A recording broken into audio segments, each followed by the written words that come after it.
Hi all, this is Mohanapriya from Jaisharam Engineering College. Today we are going to see about the basic components of analog electronics. The first component is diode. So what is meant by diode? It can be used as a switch or also a rectifier. It's a two terminal device. The one is an anode and another one is a cathode. So this is actually a combination of two materials, p types and n type. So these two materials are brought together to form a junction. So it is called as a p-n junction diode. Okay. So by applying the positive voltage at the p-type material, the same poles or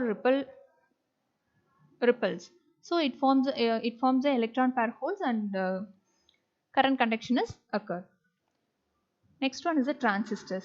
Transistors, we are going to see about the transistors. There are two types of transistors: bipolar junction transistor and field effect transistors.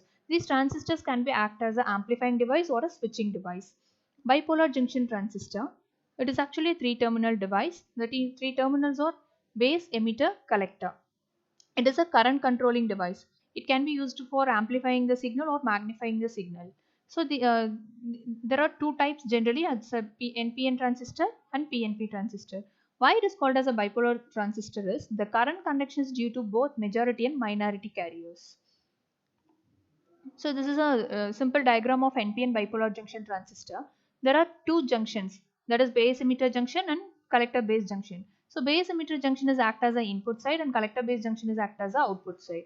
So when the transistor conductor is, if the base emitter junction is forward bias and collector base junction is reverse bias, it will amplify the signals perfectly.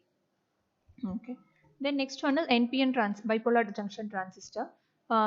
Similarly NPN transistor, bipolar PNP transistor operation also same.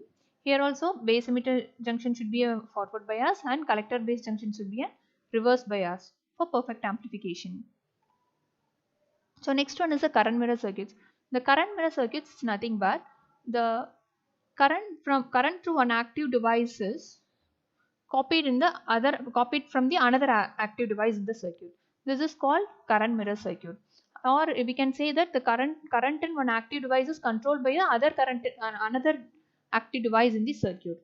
So this is called a current mirror circuit. It can also, in an ideal current mirror also act as an ideal inverting current amplifier, so it reverses the current direction as well.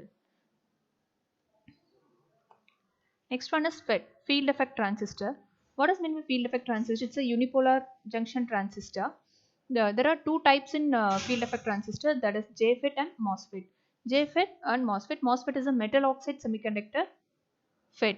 So it is a unipolar device. Why it is called as unipolar devices? The current conduction is due to only the majority carriers. For example, if we are using a p-channel MOSFET, the majority carriers are holes. So current conduction is due to only holes. Similarly, for n-channel MOSFET, the majority carriers are electrons. The current conduction is due to only the electrons. So that's why it is called as a unipolar device. At the same time, it is a voltage control device also. There are three terminals in MOSFET, that is gate, drain and source. It is a p-channel MOSFET. In p-channel MOSFET, holes are the majority carriers. Other than that, there are basically two types based on the channel formation. One is enhancement mode and another one is depletion mode. In depletion mode MOSFET, the channel is formed at the time of manufacturing. Similarly, in enhancement mode MOSFET, the channel is formed while we are giving input to the gate. The channel is formed, then the current is then the carriers are flow from the drain to source. So in n-channel MOSFET, the majority carriers are electrons. So n-type channel is formed during the process of gate voltage supply. Similarly, in depletion mode, the n-type channel is formed at the time of manufacturing.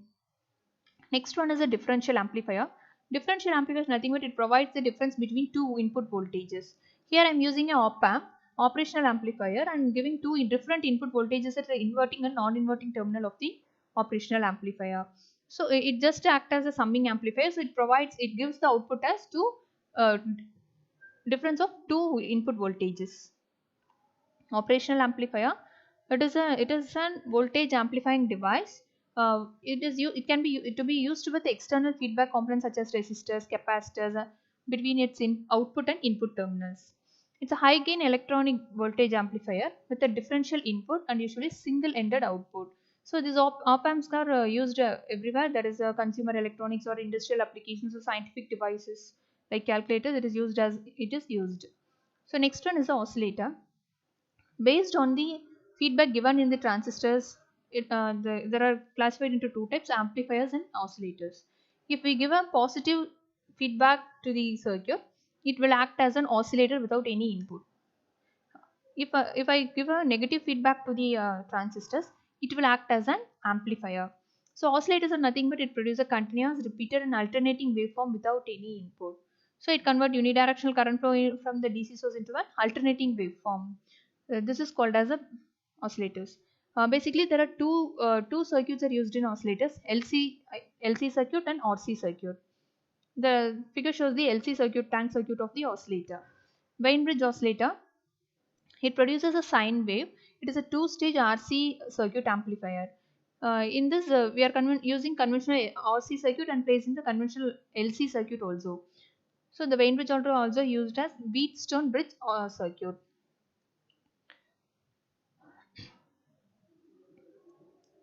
So in addition, by adding the Wien bridge oscillator at a particular frequency, it becomes sensitive. At the frequency, the Wien bridge is balanced the phase shift of 0 degree. The following diagram shows the diagram of Wien bridge oscillator. Following diagram shows the Wien bridge oscillator. So it provides a 360-degree phase shift. Totally, it gives us 360 degree phase shift. So the output is in phase with the input. If the output of the amplitude is increased, then the more current is afforded, more feedback. So the RC phase shift oscillator. In RC phase shift oscillator, there are RC network is used. Based on the phase shift, we can add or remove the RC networks in this circuit. So in this, we have used three stages of RC network. Three stages of RC network. Thank you.